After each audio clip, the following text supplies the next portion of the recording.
Good morning po. Good morning, Brother Limuel.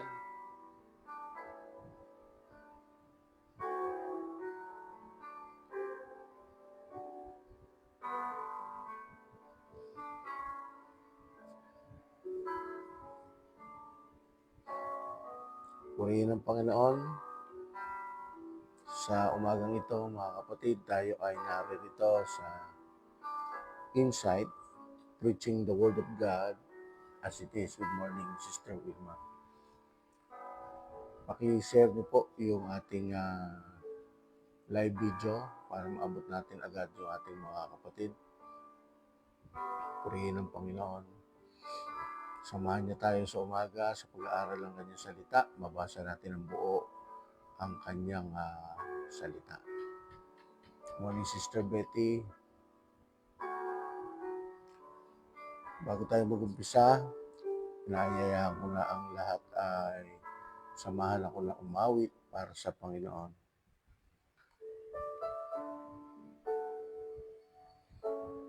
Hallelujah.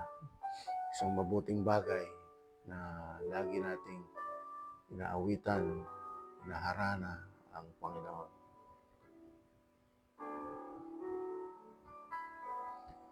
Pusong dalisay ang aking nais, nalikain mo, Diyos, para sa akin. Pusong dalisay ang aking nais, nalikain mo, O Diyos, para sa akin. Isang pusong tapat na sa'yo'y nagmamahal, isang pusong sa'yo'y walang alinlangan, isang pusong tinitibok na ika'y parangalan, handog ko'y pagpupuri sa'yo lamang, Jesus.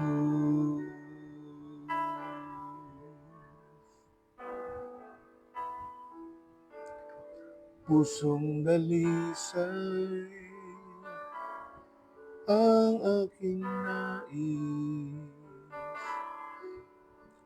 nalikain mo, O Diyos, para sa akin. Pusong dalisay ang aking nais,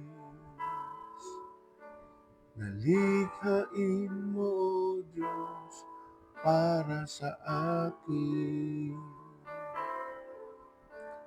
Isang pusong tapat na sa'yo'y nagmamahal, isang pusong sa'yo'y walang alinlangan, isang pusong itinitibok na ika'y parangalan, handog ko'y pagpupuri sa'yo lamang, Jesus. Hallelujah, hallelujah. Purihin ang Panginoon. Good morning, Sister Jessica. Samahan niyo po ako, mga kapatid, sa panalangin. Good morning, Sister Jasmine. Purihin kayo, Panginoon, dakilang Diyos. Salamat sa kabutihan mo. Salamat sa mga pagpapala at pag-iingat mo sa amin sa araw-araw. Dalangin namin, Panginoon, sa umagang ito. Una sa lahat ay maitaas namin ang iyong banal na pangalan. Maparangalan ka na nawa, Panginoon, sa lahat ng aming mga bagay na gagawin. Tulungan niyo po kami na maunawaan ang iyong salita. Kami po, Panginoon, ay mag-aaral. Kailangan namin ng karunungan na nagmumula sa inyo. paunawang mabuti sa bawat isa ng inyong salita. Purihin po kayo. Ito po ang aming dalangin sa pangalan ng Panginoong Hesus. Amen.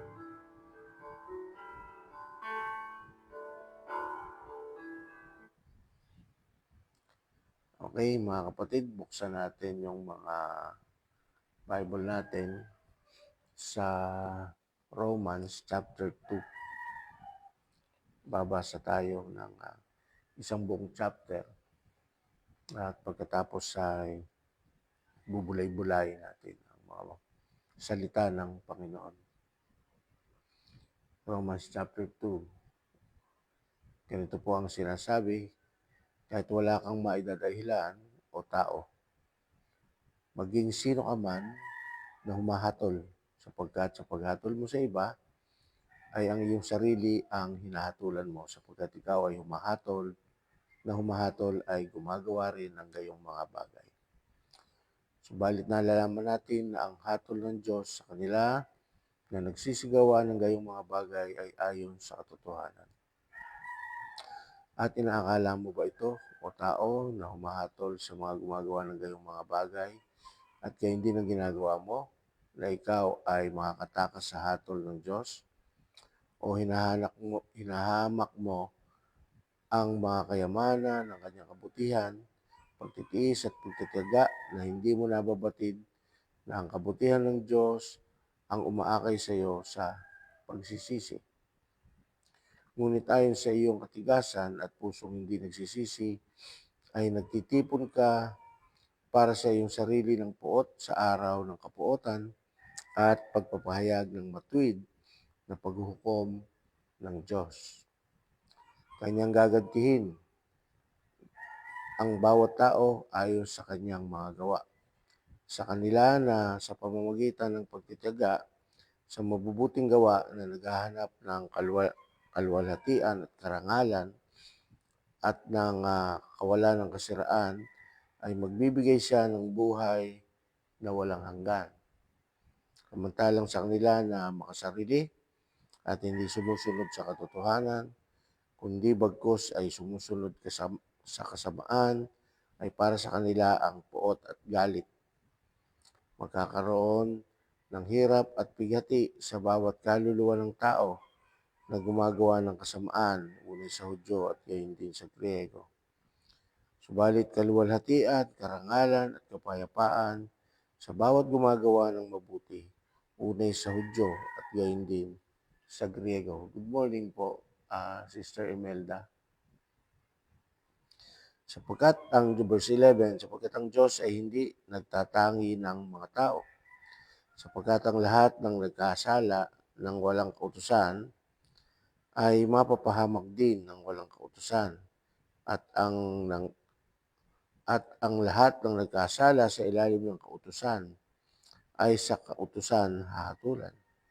Sapagkat hindi ang mga tagapakinig ng kautusan ang siyang ganap sa harapan ng Diyos, kundi ang tumutupad sa kautusan ay inaaring ganap. Sapagkat kung ang mga hintil na likas na walang kautusan ay gumagawa ng mga bagay ng kautusan, ang mga ito, pagaman walang kautusan, ay siyang kautusan sa kanilang sarili. Kanilang ipinakita na ang hinihiling ng kautusan ay nakasulat sa kanilang mga puso. Narito ay nagpapatotoo rin ang kanilang budhi at ang kanilang mga pag-iisip ay nagbibintang o nagdadahilan sa isa't isa. 16, sa araw, nahahatulan ng Diyos ang lihim ng mga tao ayon sa aking ebanghelyo sa pamamagitan ni Jesucristo. 17, ngunit kung ikaw na tinatawag na Hudyo ay umaasa sa kautusan at nagmamalaki sa Diyos at nakakaalam ng kanyang kalooban at sumasang-ayon sa mga bagay na magagaling palibhas ay naturuan ka ng kautusan at nagtitiwala ka sa sarili na ikaw ay taga-akay ng mga bulag, isang ilaw ng mga nasa kadiliman. Good morning po, Brother Juanito Rivera. 20, tagasaway sa mga hangal, guro ng mga bata, na taglay sa kautusan ang pinakadiwa ng kaalaman at katotohanan. 21. Ikaw nga na nagtuturo sa iba, hindi mo ba tuturuan ang iyong sarili? Ikaw na nangangaral sa tao na huwag magnakaw, nagnanakaw ka ba? Ikaw na nagsasabing huwag mangalunya, nangangalunya ka ba? Ikaw na nasusuklam sa mga Diyos-Diyosan, ninanakawan mo ba ang mga templo? 23. Ikaw na nagmamalaki dahil sa kautusan, nilalapastangan mo ba ang Diyos sa pamamagitan ng paglabag sa kautusan? Sapagkat ang pangalan ng Diyos ay nalalait sa mga hintil dahil sa inyo, gaya ng nasusulat, sapagkat tunay na may kabuluhan ang pagtutuli kung tinutupad mo ang kautusan. Ngunit kung ikaw ay sumusuway sa kautusan, ang iyong pagtutuli ay nagiging di pagtutuli. Kaya't kung ang di pagtutuli ay tumutupad sa mga itinakda ng kautusan, di ba ibibilang na pagtutuli ang kanilang di pagtutuli? Kaya't ang mga di tuli sa laman, subalit tumutupad ng kautusan, ay hahatol sa iyo na may kautusang nakasulat at may pagtutuli ngunit sumusuway sa kautusan. Sapagkat ang isang tao ay hindi Hudyo sa panlabas lamang, ni ang pagtutuli ay hindi panlabas o sa laman. Kundi ang isang tao ay Hudyo sa kalooban at ang pagtutuli ay sa puso, sa espiritu at hindi sa titik. Ang lahat, ang kanyang pagpupuri ay hindi mula sa mga tao, kundi mula sa Diyos. Purihin ang Panginoon sa kanyang mga salita. Kaya mga kapatid, no, ang nag-uusapan natin ngayon ay tungkol sa paghatol ng Diyos sa mga tao, sa lahat, maging pinili ng Diyos o yung mga hindi pa nakakakilala sa Diyos. Ang Diyos ay matuwid ang magiging paghatol.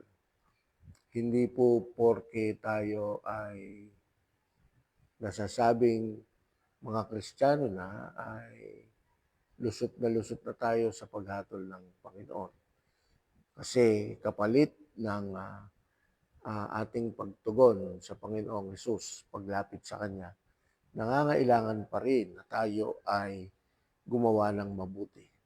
Hindi ibig sabihin na tayo ay tumanggap na, ay easy go lucky na lang po tayo na ay tinanggap ko naman ng Panginoon, okay na. Hindi po, ito po ang babasahin na itong pong binasa natin sa Romans chapter 2, patunay na patas ang Panginoon. Okay?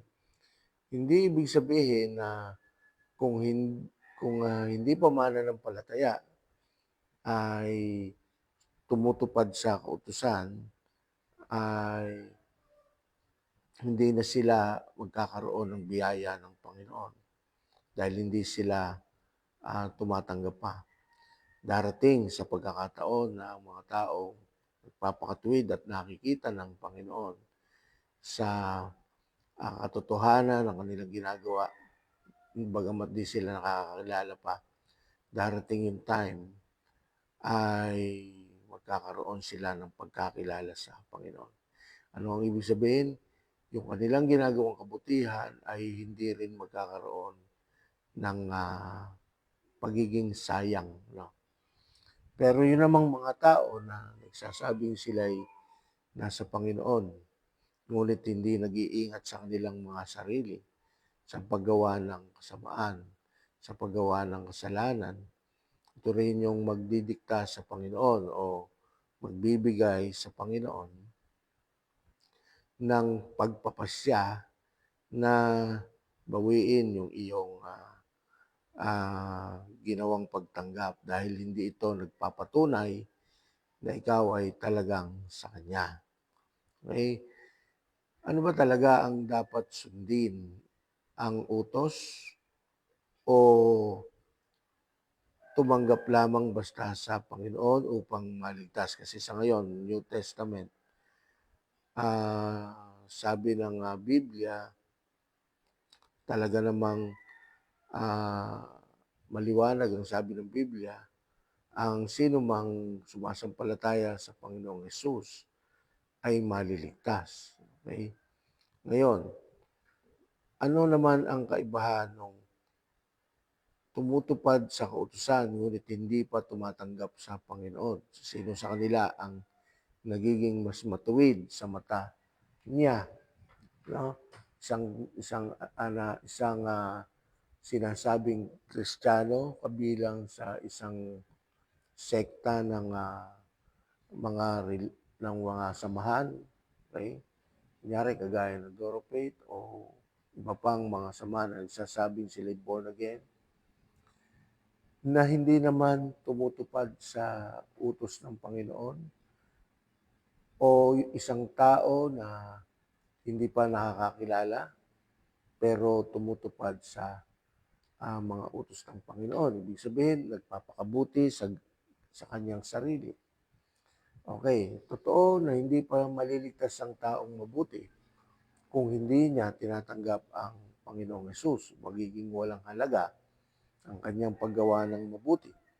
Pero dahil nagpapakita ang isang tao ng paggawa ng mabuti, ikinoconsider ito ng Panginoon na dumating sa pagkakataon na makakilala din naman sa Kanya. Hindi mawawala ng halaga yung bagay na yun. Nasa Panginoon yun.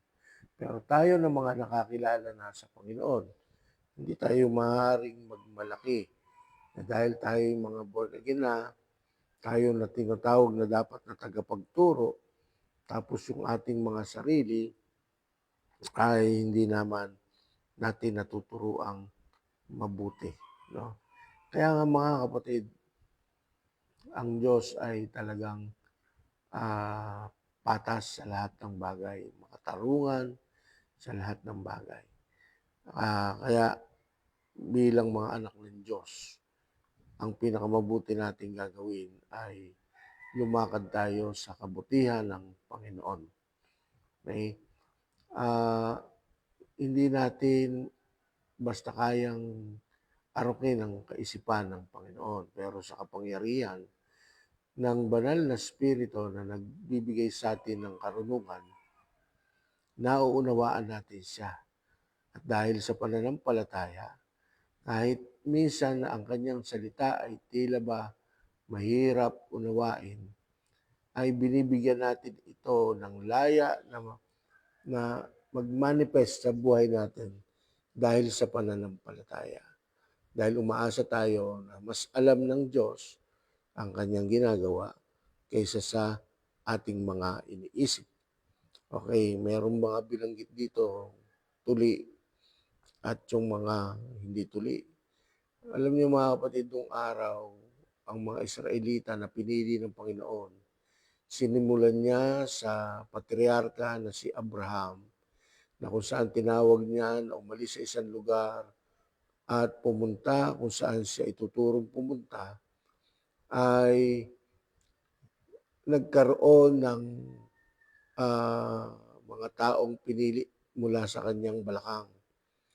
No? Ito yung mga Israelita na nagmula sa balakang ni Abraham. Sila ang piniling bayan ng Diyos.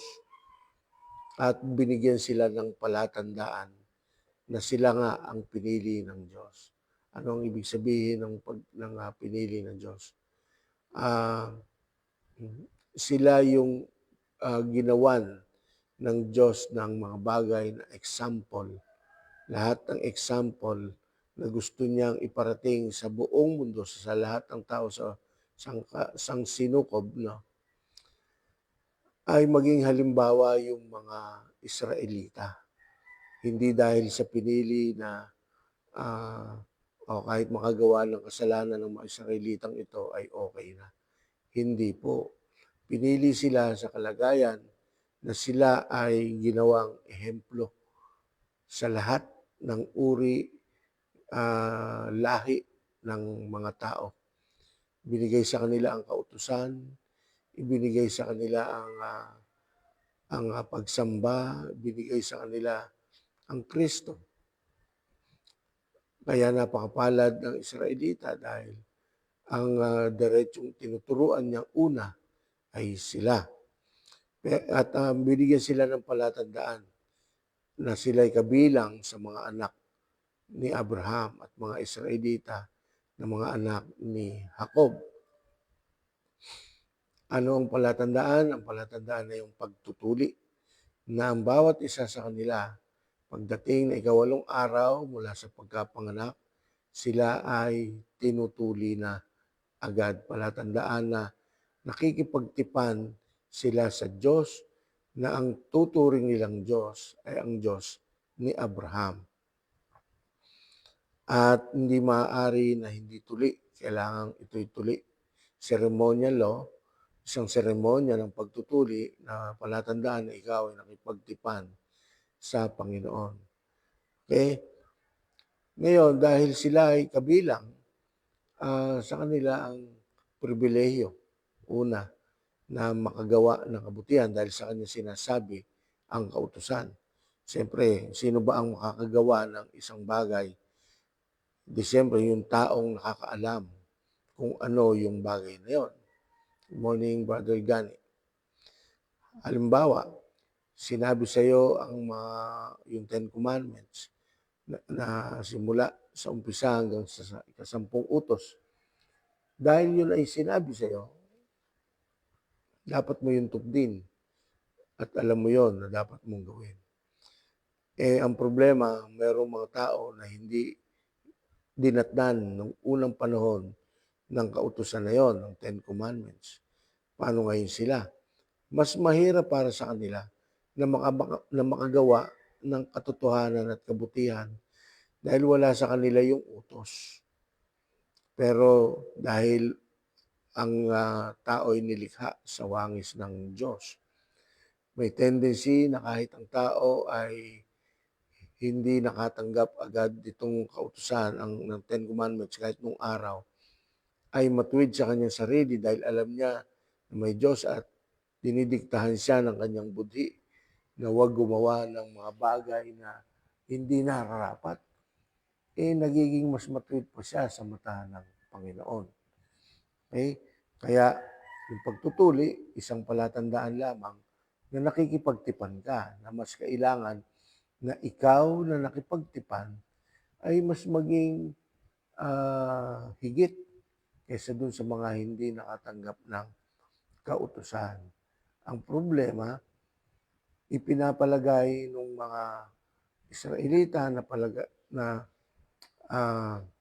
dahil sila ay nakipagtipan, ayun na yung paraan para sila ay tanggapin ng Panginoon.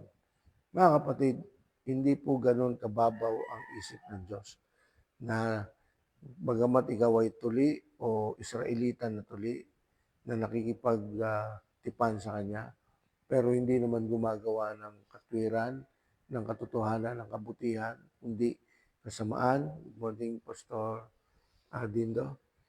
Hindi pa rin magiging matuwid yun sa mata ng Panginoon kahit siya ay piniling bayan pa. Pero siya naman ay masuwayin, hindi magiging matuwid yun sa mata ng Panginoon. At ngayon, mas ginawang precise ng Diyos ang pakikipagtipan sa Kanya. Hindi na lamang ito sa basta pagtutuli, kundi sa pagkilala sa anak ng Diyos. Sinabi ng Biblia sa John na kapag kinilala natin ang anak, sinampalatayanan ng anak, tayo'y binibigyan ng karapatan na maging anak ng Diyos, John 1:12, na kung saan kailangan sampalatayanan siya at sa pamagitan ng pagsampalataya ay gawin ang kanyang kalooban. Okay, tayo ngayon yung modern day pinili. We are the modern people chosen by God. Okay? Pinili ng Diyos. Kagaya nila, sa atin inihahayag ngayon ng Panginoon yung kanyang kabutihan, yung pagsamba, yung pagbabasa ng Biblia, yung kalagayan na maipasa sa iba yung pribileyo na maging anak din ng Diyos sa atin ibinigay. At alam natin na siyempre kapag ikaw ay under ng ah, pakikipagtipan sa Panginoong Hesus. May obligasyon tayo na tupdin yung kanyang kalooban. 2 John verse 9 na sinasabing ah, hindi tayo dapat lumagpas sa aral ni Kristo, kundi dapat tayo manatili upang tayo'y karoonan ng Ama at ng Anak. Kaya kahit na ikaw ay nagsasabing ikaw ay born again, ikaw ay kabilang sa church, pero hindi pinapakita ng iyong mga gawa na ikaw ay tunay na born again. Alam ng Diyos yun at siya'y patas na kahit na sinasabi mong born again ka, ngunit di ka naman tumutupad sa utos, hahatulan ka ng Diyos ayon sa iyong mga gawa. Hindi po lisensya yung pagsasabi o pagtanggap lang sa Panginoon. Bagamat yun ay unang hakbang para makita ng Diyos na naiintindihan mo kung saan ka lumalagay. Okay? Kasi, paano mong gagawin ang isang utos kung hindi naman ito nararapat sa iyo? Hindi ka naman anak. Ano magiging halaga nun? Di mawawalan din yun ng saysay. Lalabas din na ikaw ay gumagawa ng kabutihan papunta pa rin sa kahatulan. Kaya hindi mabuti. Kaya minabuti ng Diyos na bigyan tayo ng paunang kalagayan para tuloy-tuloy yung ating magiging pagsunod. Una, may kasunduan. Kagaya noon, nakikipagtipan ang mga Israelita sa pamamagitan ng pagtutuli.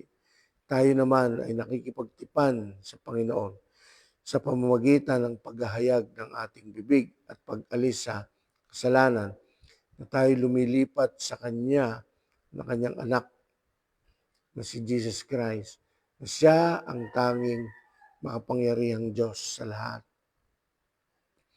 Dahil tinanggap tayo ng Panginoon sa ating pananalangin, na tayo nagsisi, tinanggap natin siya ng buong puso. Sabi ng Panginoon, kung ikaw ay sasampalataya sa magitan ng iyong bibig at ng iyong puso at maniniwala ka na siya ay namatay at nabuhay mula sa mga patay, maliligtas ka. Okay, yun yung unang pakikipagtipan natin. At dahil doon, kailangan nating ipagpatuloy yung bagay na yon, na dahil tayo nakapagtipan, kailangan maging mabuti tayo sa mata ng Panginoon. Okay? Ngayon, ang pagtutuling tinatawag ng Panginoon ay hindi na yung kagaya ng araw na pagtutuli sa laman. Ang tinutukoy ngayon na pagtutuli ay pagtutuli sa puso.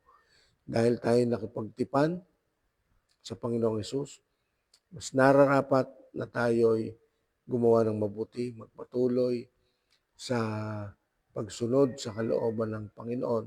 Dahil nasa sa atin na yung karapatan, alam na alam ng Diyos na talagang totoo sa iyong sarili yung ginagawa mong pagsamba, paglilingkod, dahil nakipagtipan ka nga mula sa iyong puso.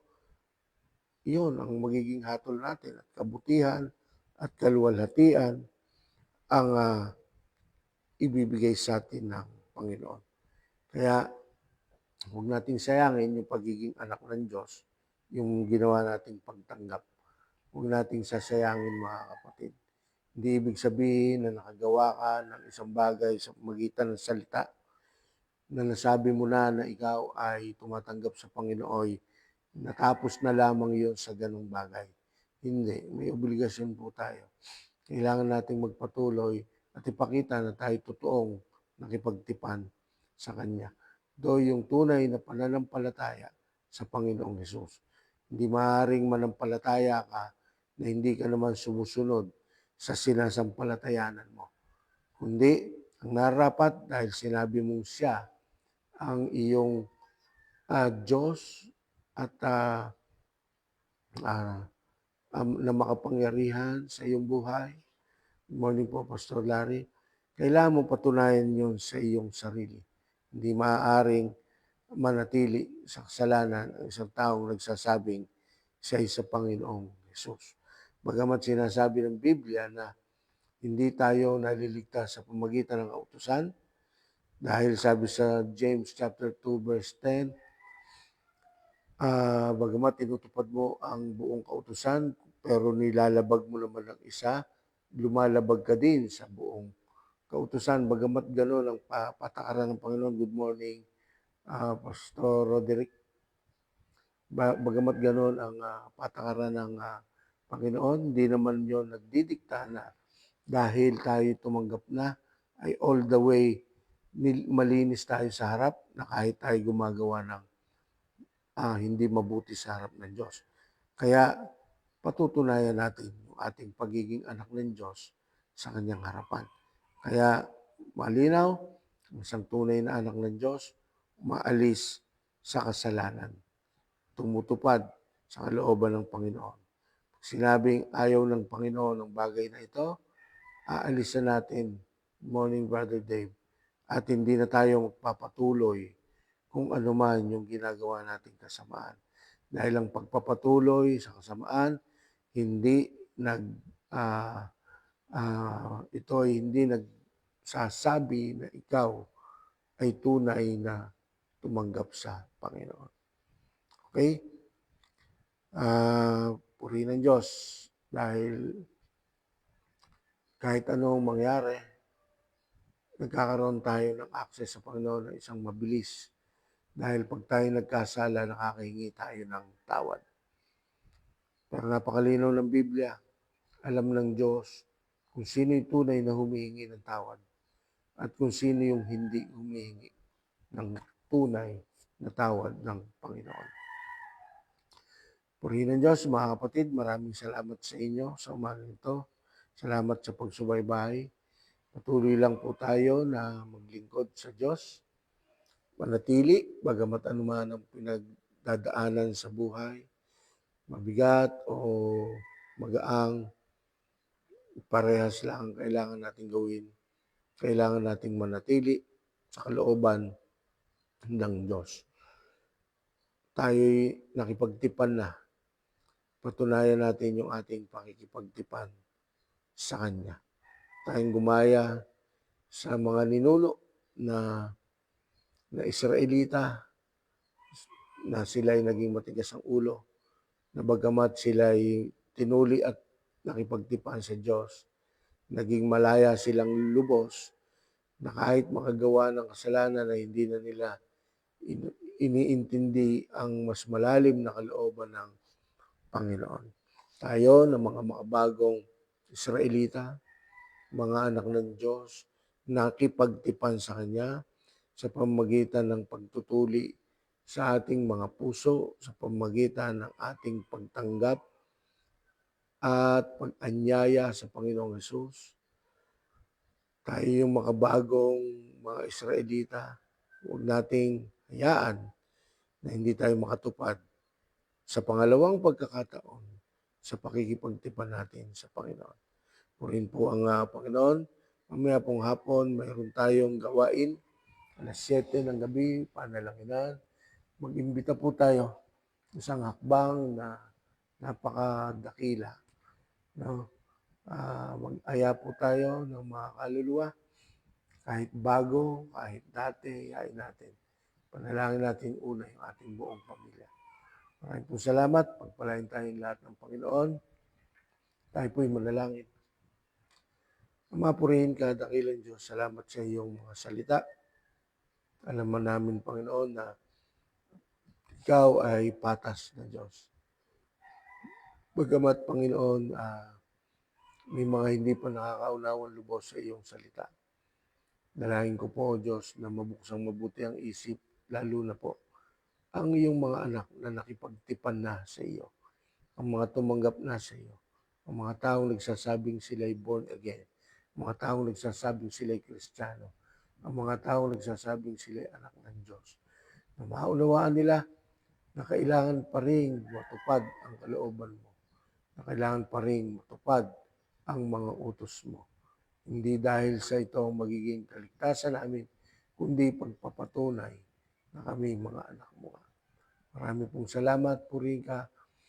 Patnubayan niyo po ang inyong mga anak na nakinig at dalangin ko po maging mabuti ang kanilang buong maghapon at huwag makagawa ng anumang hindi mabuti ayon sa inyong kalooban. Marami pong salamat, purihin ka. Ito po aming dalangin. Sa pangalan ng Panginoong Jesus. Amen. Amen. God bless po sa ating lahat.